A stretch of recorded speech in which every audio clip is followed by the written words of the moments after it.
दोस्तों नमस्कार। कैसे हैं आप सब।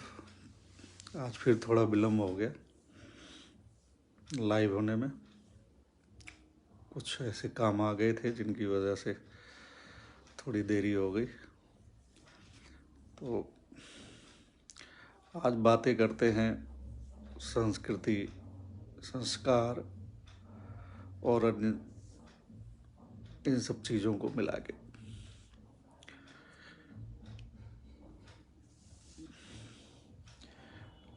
मित्रों, आज एक खबर छपी है, ऑस्ट्रेलिया की है। एक माँ बाप थे, उन्होंने अपनी बेटी को पर्याप्त भोजन इसलिए नहीं दे रहे थे ताकि वो हमेशा बच्ची बनी रहे, छोटी बनी रहे, बच्ची जैसी लगे। उसको बच्ची बनाए रखने के लिए उसको पर्याप्त भोजन नहीं देते थे। तो स्कूल में उसकी डांस टीचर ने इसको गौर किया, पाया, उसके बाद उसकी शिकायत की, लेकिन माँ बाप पे असर नहीं हुआ। मामला कोर्ट में गया। कोर्ट ने माँ बाप को 5-5 साल की जेल की सज़ा भी दे दी है। और कोर्ट का कहना है कि ऐसा नहीं है कि माँ बाप बच्ची से प्रेम नहीं करते थे, बल्कि प्रेम की वजह से ही वो उसका ऐसा करना चाहते थे। तो अदालत का कहना है कि प्रेम ही सब कुछ नहीं होता है, और प्रेम करने का मतलब ये नहीं है कि आप किसी बच्ची के संपूर्ण विकास को प्रभावित कर दें या बाधित कर दें। तो ऐसा नहीं करना चाहिए। यानी कि आप इससे क्या वो होता है कि आप किसी को प्यार करते हैं, किसी से प्रेम करते हैं, तो इसका मतलब नहीं है कि आप उसके विकास को, उसकी भावनाओं को, उसके विकास को बाधित कर दें, उसकी भावनाओं को ना समझें और अपनी चलाते रहें और ये कहते रहें कि हम आपसे प्रेम करते हैं। तो ये उचित नहीं है, और इसीलिए अदालत ने उन माँ बाप को दंडित किया है। और शायद होना भी चाहिए, किया भी जाना चाहिए, ताकि औरों को इससे सबक मिले। ये हो सकता है कि ये एक मनोविकार हो सकता है, इस तरह का आदमी साइको टाइप का हो जाता है, यानी कि मनोवैज्ञानिक बीमारी ये हो सकती है। इसे मनोवैज्ञानिक जो है बता सकते हैं बेहतर, लेकिन है ये बीमारी कि बहुत ज़्यादा प्यार करेंगे तो फिर आप इस तरह का वो करेंगे। और इसी में एक बीमारी आ जाती है झूठ बोलने की। आप जब खुद से बहुत प्यार करने लगें या खुद को सर्वोत्तम, सर्वश्रेष्ठ, मैं ही सही हूँ टाइप की जब आपके अंदर भावना आ जाए या ये वृत्ति बन जाए, तो फिर आप जो है तमाम तरह के झूठ बोलने लगते हैं खुद को सही साबित करने के लिए। और ऐसे लोगों की पहचान होनी चाहिए लोगों को, ताकि कम से कम ऐसे लोगों के प्रभाव में आने से बचे जो इस तरह की बातें करते हैं या प्रभावित करते हैं। दोस्तों, इस समय आज बसंत पंचमी है। पहले तो इस सब की बधाई आपको और शुभकामनाएं। ये ऋतु परिवर्तन का संदेश है। ऋतु बदल जाएगी। आपकी शरद ऋतु जो है, जो हेमंत ऋतु है, वो निकल जाएगी, बसंत ऋतु शुरू हो जाएगी। हालांकि जलवायु परिवर्तन की वजह से पिछले दिनों हमने चर्चा की थी कि अब जो बसंत ऋतु है वो बसंत ऋतु जैसी नहीं रह गई है।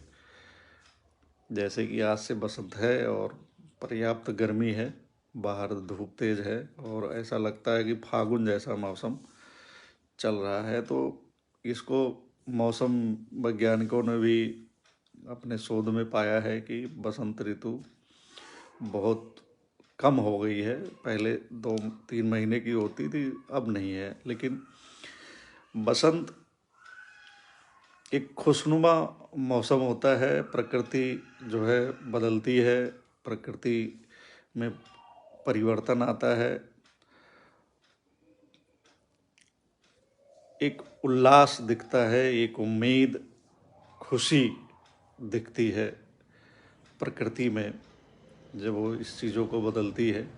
हालांकि जो पेड़ पौधे हैं वो अपने पुराने पत्तों को त्याग रहे होते हैं, लेकिन उनमें नए पत्ते, कोपलें निकल रही होती है। तो ये जो नए नए का जो सृजन हो रहा होता है, इसका उल्लास होता है, इसकी खुशी होती है।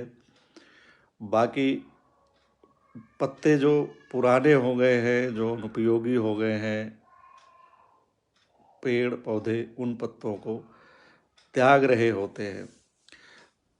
तो इस तरह से जो बसंत है वो सृजन का काल है, मौसम है और सृजन है। और चूँकि सकारात्मक सृजन है तो इसलिए उसका काफ़ी उल्लास देखा जा सकता है और दिखता है।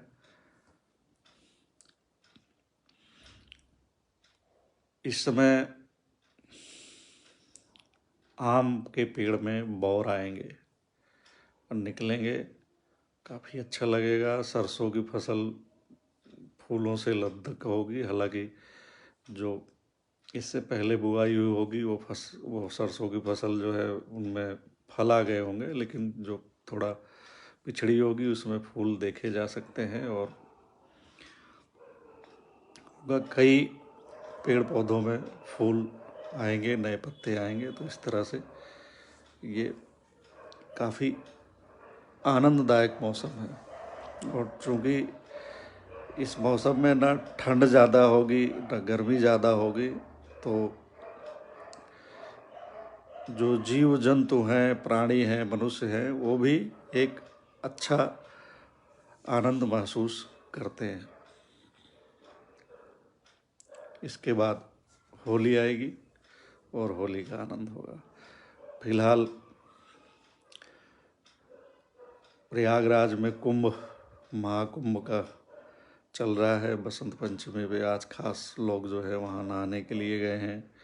उससे पहले महाकुंभ में एक दुखद घटना हुई, उसके बारे में तरह तरह की बातें आ रही हैं। कुछ बताया जा रहा है, कुछ छिपाया जा रहा है, ऐसा हो रहा है। बहुत सारे लोग जो है लापता बताए जा रहे हैं। हादसा हुआ, उसमें कितनों की जान गई, कितने बीमार हुए, जो बीमार हुए उनका क्या हुआ, इन सब की कोई स्पष्ट जानकारी कहीं नहीं है। और जिनको इन सब की जानकारी देनी चाहिए, मीडिया, वो इस चीज़ को सही तरीके से शायद दिखाने में असफल रहा है। सोशल मीडिया के माध्यम से जो चीज़ें दिख रही हैं वो काफ़ी मतलब परेशान करने वाली हैं। संगम में नहाने वालों का पल पल पल का आंकड़ा बताने वाले ये नहीं बता पा रहे हैं कि वहाँ पे कितनी जगह भगदड़ मची, हादसे हुए, कितने लोगों की जान चली गई, कितने लोग खो गए, कितने लोग जो है अपनों से नहीं मिल पा रहे हैं, कितने लोग घायल हैं तो कहाँ भर्ती हैं, क्या है। तो ये चीज़ें वो नहीं बता पा रहे हैं। वो ये ज़रूर बता देते हैं कि इतने लोग आए, नहा के चले गए, नहा लिए, या इतने लोगों ने अब तक स्नान कर लिया है। लेकिन हादसे के इतने दिनों बाद भी वो यह नहीं बता पा रहे हैं कि कितने लोगों की जान गई, घायल कितने हुए, कितने लापता हुए। चीज़ें हो रही है कि तथ्यों को मैनेज किया जा रहा है, साजिश की बू देखी जा रही है। मतलब चीज़ों को इधर उधर घुमाया जा रहा है, डाइवर्ट किया जा रहा है, सच नहीं बताया जा रहा है। अब पता नहीं क्या हो जाएगा अगर आप सच बता दें तो उससे क्या, किसी का क्या नुकसान हो जाएगा। हाँ, उससे एक चीज़ पता चल जाएगी कि ये ऐसे मौक़ों पर इतनी भीड़ का एकत्रित होना जो है ठीक नहीं है। अगर आते हैं लोग तो उसके लिए उचित व्यवस्था करना ज़रूरी होता है। तो किसी अब व्यवस्था को अगर आप रेखांकित कर लेंगे, जान लेंगे, तो आगे से उसे व्यवस्थित करने में सुविधा होती है और फिर ऐसे हादसों से बचा जा सकता है। तो इसलिए भी ज़रूरी होता है कि अगर कोई हादसा होता है तो उसे सही तरीके से जाना जाए, समझा जाए, ताकि आगे उस तरह की कोई अव्यवस्था ना हो, ऐसा कोई हादसा, ऐसी कोई घटना ना हो।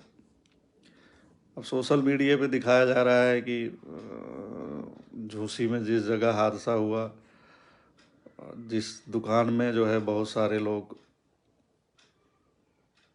जो है एकत्रित हुए थे और वो हुआ था, तो वहाँ दुकानदार को बदल दिया गया, सेल्समैन को बदल दिया गया, जिस लड़की ने बयान दिया उसको बदल दिया, जिसने बहुत सारे लोगों को बताया उसका कोई अता पता नहीं है, तो चीज़ें बदल दी गई हैं। तो इस तरह से शायद कोई अच्छा संदेश तो नहीं जाएगा। बाकी जो लोग ऐसा कर रहे हैं वो समझ रहे हों बेहतर कि वो अच्छा ही कर रहे हैं। और ये भी दिखाया जा रहा है तमाम जगह की कई गाड़ियां हैं, कारें हैं जो पार्किंग में खड़ी रह गई है, हादसे के बाद से उनको कोई लेने नहीं आया है। तो उनके पीछे भी आशंका यही जताई जा रही है कि कहीं ना कहीं वो गाड़ियां ऐसे लोगों की है जो मारे गए हैं या जो भी है, या कुछ भी हो सकता है। लेकिन अगर वो गाड़ियां कई दिनों से लवारिस हैं, उन्हें कोई नहीं पूछ रहा है, महंगी गाड़ियां हैं, तो कुछ ना कुछ तो है और उसके बारे में जो है वो होनी चाहिए। इस तरह की चीज़ें सोशल मीडिया पे चल रही है, बाकायदा नंबर के साथ लोग दिखा रहे हैं कि ये गाड़ी है, ये ऐसा है, इतने दिनों से है, वैसे है। बाकी इस कुंभ में एक चीज़ जो ये भी दिखेगी जो है, जो आसपास के ज़िलों में, जैसे उधर फैजाबाद और प्रयागराज के बीच में सुल्तानपुर के कई जगहों, प्रतापगढ़, इन जगहों पे बहुत सारे यात्री फंसे रहे, जाम में फंसे रहे और वो रहा। तो ऐसे लोगों के रहने खाने की व्यवस्थाएं बहुत सारे लोगों ने की, इंतज़ाम किए, निजी स्तर पे सहयोग भी किया। तो ये भी एक बहुत अच्छी भावना लोगों को दिखी। प्रयागराज में भी ऐसा बहुत सारे लोगों ने किया, स्कूल, कॉलेज, मंदिर, मस्जिद, सभी जगह ये श्रद्धालुओं के लिए खोला गया। अच्छी बात है। ट्रेनों, बसें खूब चलाई गई है, लेकिन भीड़ है तो उसके हिसाब से व्यवस्था है। तो बहरहाल हमारी अपनी ये अपनी संस्कृति है। लेकिन एक और चीज़ है कि उधर दिल्ली में 1 फरवरी से 9 फरवरी तक विश्व पुस्तक मेला चल रहा है, यानी किताबों का मेला है। बहुत तरह की, तमाम तरह की किताबें हैं। बहुत सारे लोग जा भी रहे हैं और जाना भी चाहिए। उम्मीद है कि लोग अपने पसंद की किताबें खरीदेंगे, पढ़ेंगे, पढ़ने की संस्कृति विकसित करेंगे, पढ़ेंगे। किताबों को पढ़ने से बहुत सारी चीज़ों से जिससे आप अनजान होते हैं, जिसे आप अपने अनुभव से भी नहीं जान पाते हैं, अनुभव के बाद भी आप जो है एक नज़रिया नहीं बना पाते हैं, बहुत सारी चीज़ों को नहीं समझ पाते हैं। अनुभव के बाद कहते हैं कि अनुभव और ठोकर लगने से बहुत कुछ सीखा जाता है, जाना जाता है। लेकिन आपको एक एक स्पष्ट नज़रिया, एक दृष्टिकोण किताबों को पढ़ने से मिलता है, समझने को मिलता है, मानसिक विकास होता है और दृष्टिकोण बनता है। आप चीज़ों को स्पष्ट तरीके से समझ और जान सकते हैं और उसके आधार पे आप अपना आचार और व्यवहार, आचरण, ये सब चीज़ें कर सकते हैं। तो साहित्य की किताबों को, साहित्य को पढ़ना चाहिए, किताबों को ज़रूर पढ़ना चाहिए। कम पढ़िए, ये नहीं कि आप जो है 1000-2000 किताबें पढ़ें। कम किताबें पढ़िए, अच्छी किताबें पढ़िए।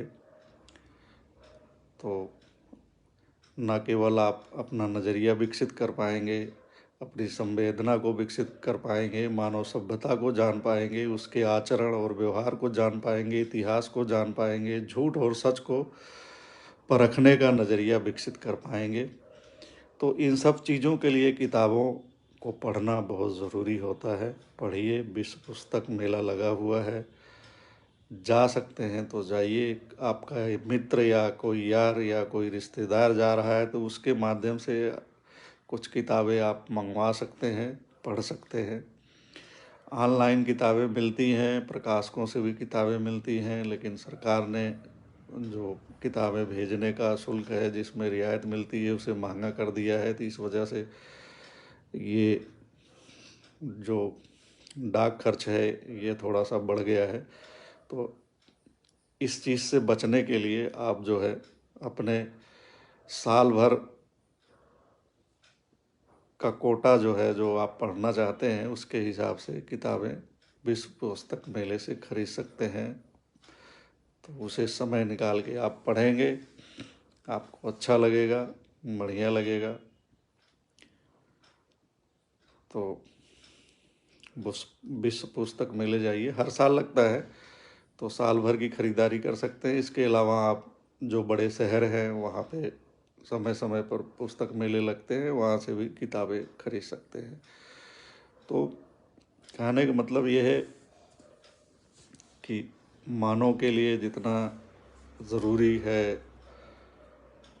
संगम में स्नान करना, वैसे ही ज़रूरी है आपको अध्ययनशील होना, तर्कशील होना, वैज्ञानिक होना। किताबें आपको तर्कशील, किताबें पढ़ेंगे तो आप तर्कशील रहेंगे, तर्क करेंगे, सवाल करेंगे, आपकी जिज्ञासा बढ़ेगी, सवाल करेंगे, पूछेंगे, जानेंगे, तो सच तक पहुँचेंगे। कोई आपको बरगला नहीं पाएगा, आपसे झूठ बोल के निकल नहीं जाएगा वो। आप झूठ बोलने वाले को तत्काल समझ जाएंगे कि ये क्या कह रहा है, क्यों कह रहा है और इसका क्या मतलब है।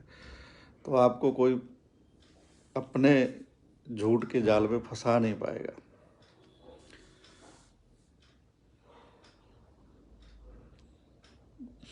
आज इतना ही, उम्मीद करता हूँ कि जो है आपको ये बातें अच्छी लगी होंगी। तो इस समय पे हम 1 से 2 के बीच में कोशिश करते हैं कि जो है इस आओ बातें करके कार्यक्रम के तहत लाइव हों और बातें करें। कुछ लोग जुड़े भी हुए थे, देख रहे हैं, सभी का धन्यवाद। धीरेन्द्र अवस्थी जी, बहुत बहुत धन्यवाद आपका। शिव कुमार जी, बहुत धन्यवाद। सूरज सरजू शर्मा जी भी जुड़े हुए थे, बहुत धन्यवाद। और भी जो भी लोग देखा सुना, सबका धन्यवाद। कल फिर मिलते हैं 1 से 2 के बीच में, ज़रूर जो है हम समय निकाल के जो है किसी प्रसंग पे, किसी विषय पे बात करेंगे। धन्यवाद, नमस्कार, आभार सभी का।